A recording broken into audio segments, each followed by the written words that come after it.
ఏసీగా breaking news చూస్తున్నాం. సచివాలయంలో జరిగిన కేబినెట్ భేటీకి పలువురు మంత్రులు ఆలస్యంగా రావడంపై సీఎం చంద్రబాబు అసంతృప్తి వ్యక్తం చేశారు. సమయపాలన పాటించకపోతే ఎలా అంటూ మండిపడ్డారు. కేబినెట్ భేటీకి కూడా ఆలస్యంగా రావడంపై తీవ్ర అసంతృప్తి వ్యక్తం చేశారు.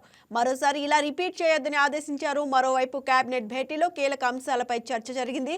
ఇదే అంశానికి సంబంధించి మరింత సమాచారం మా స్పెషల్ కరెస్పాండెంట్ రాజేష్ అందిస్తారు.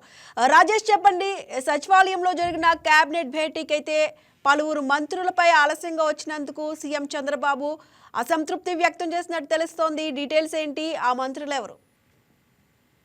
సుష్మా, కొద్దిసేపటి క్రితం ఏపీ కేబినెట్ అయితే ముగిసిందని చెప్పుకోవచ్చు. దాదాపు 2 గంటల పాటు కూడా ఈ కేబినెట్ అయితే జరిగింది. అయితే ఇవాళ కొంత సీఎం ప్రోటోకాల్ ఉండడంతో కొంత ఆ నలుగురు మంత్రులు అనేది ఆలస్యంగా వచ్చినట్టుగా తెలుస్తుంది. దానికి సంబంధించి సీఎం చంద్రబాబు కూడా వాళ్ళకి సూచనలు చేసినట్టుగా తెలుస్తుంది. ఎందుకంటే నిన్న సీఎంతో పాటు అటు మంత్రులు హెచ్ఓడీల మీటింగ్ కి నిన్న సీఎం చంద్రబాబు 10 నిమిషాలు ఆలస్యంగా వచ్చిన నేపథ్యంలో అందరికీ సారీ చెప్పి పూర్తిగా అటు టైం పాలన అనేది పాటిస్తానని కూడా నిన్న సీఎం చంద్రబాబు చెప్పిన నేపథ్యంలో ఇవాళ కేబినెట్ 10:30కి స్టార్ట్ అయిన నేపథ్యంలో 10:40కి నలుగురు మంత్రులు ఒకేసారి ఆలస్యంగా వచ్చినట్టుగా తెలుస్తుంది. దానికి సంబంధించి అటు సీఎం చంద్రబాబు కూడా వాళ్ళకి సూచనలు చేశారు. ఎందుకు ఆలస్యమైంది ఏంటి, ఇంకోసారి ఇలాగా రిపీట్ చేయొద్దు, ఎందుకంటే కేబినెట్ అనేది చాలా ఇంపార్టెంట్ మీటింగ్ కాబట్టి దానికి ఆలస్యంగా రాకూడదు అన్నట్టు కూడా వాళ్ళకు సూచనలు చేసినట్టుగా తెలుస్తుంది. మరొకసారి ఇలా రిపీట్ చేయకండి అంటూ కూడా సీఎం అయితే వాళ్ళకి చెప్పినట్టుగా తెలుస్తుంది.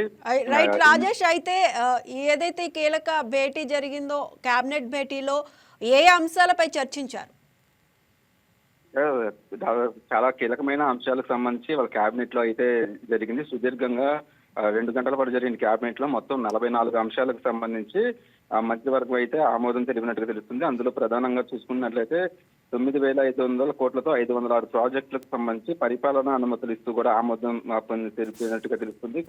పురపాలక పట్టణాభివృద్ధి శాఖలో సమగ్ర నీటి నిర్వహణకు ప్రాజెక్టుకు ఆమోదం తెలిపినట్టుగా తెలుస్తుంది. అంతేకాకుండా అమరావతిలో కీలకమైన బిల్డింగ్స్ అటు లోక్ భవన్ కావచ్చు, అసెంబ్లీ కావచ్చు, దర్బార్ హాలు, గవర్నర్ ఆఫీసులు, గెస్ట్ హౌస్లు, స్టాఫ్ క్వార్టర్ల హెడ్ ఆఫీసులకు సంబంధించి నిర్మాణాలకి ఆమోదం తెలుపుతా కూడా వాళ్ళ కేబినెట్ నిర్ణయం తీసుకుంది. అంతేకాకుండా 532 కోట్లతో సీడ్ యాక్సిస్ రోడ్డుకు సంబంధించి నిర్మాణం అనేది అమరావతిలో జరుగుతుంది. దాన్ని 15వ జాతీయ రహదారికి అనుసంధానం చేస్తూ కూడా నిర్ణయం తీసుకున్నారు. దానికి 532 కోట్లు అనేది ఖర్చు అవుతుంది. ఎందుకంటే అమరావతికి సంబంధించి సీడ్ యాక్సిస్ రోడ్ అనేది నిర్మాణం అమరావతి పరిధిలో ఉంది. దానికి జాతీయ రహదారిని అటాచ్మెంట్ చేయడం వల్ల ఇంకొంత ట్రావెలింగ్ సంబంధించి ఇబ్బందులు లేకుండా ఉన్నట్టుగా కూడా కేబినెట్ సుదీర్ఘంగా చర్చ జరిగి దానికి కూడా ఆమోదం తెలిపారని చెప్పుకోవచ్చు. ఇక కుప్పంలో పాలేరు నదిపై చెక్ డ్యాం నిర్వహణకు పరిపాలన అనుమతులు ఇస్తూ కూడా కేబినెట్ ఆమోదం తెలిపినట్టుగా తెలుస్తుంది. ఇక గిరిజన సంక్షేమ శాఖలో మొత్తం 417 భాషా పండితుల పోస్టులకు అసిస్టెంట్లకు పదోన్నతులు కల్పిస్తూ కేబినెట్ అయితే నిర్ణయం తీసుకుంది. వీటితో పాటు టోటల్ ఓవరాల్ గా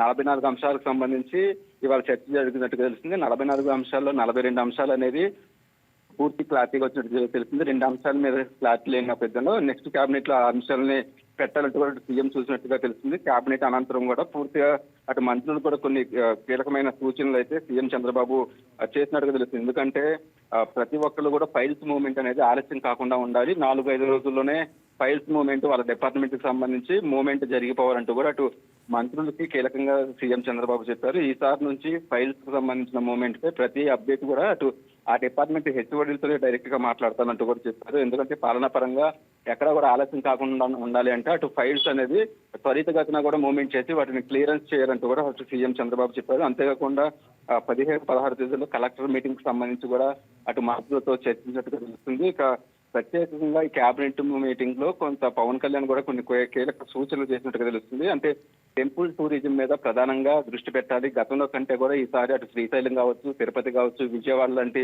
ప్రధాన ఆలయాల్లో భక్తుల రద్దీ అనేది చాలా పెరిగిపోతుంది కాబట్టి ఆ భక్తులకు ఎలాంటి ఇబ్బంది లేకుండా కొన్ని కీలకమైన చర్యలు తీసుకొని భద్రతా పరంగా అంటూ కూడా అటు డిప్యూటీ సీఎం పవన్ కళ్యాణ్ కూడా కొన్ని సూచనలు చేసినట్టుగా తెలుస్తుంది. ఇంకా అంతేకాకుండా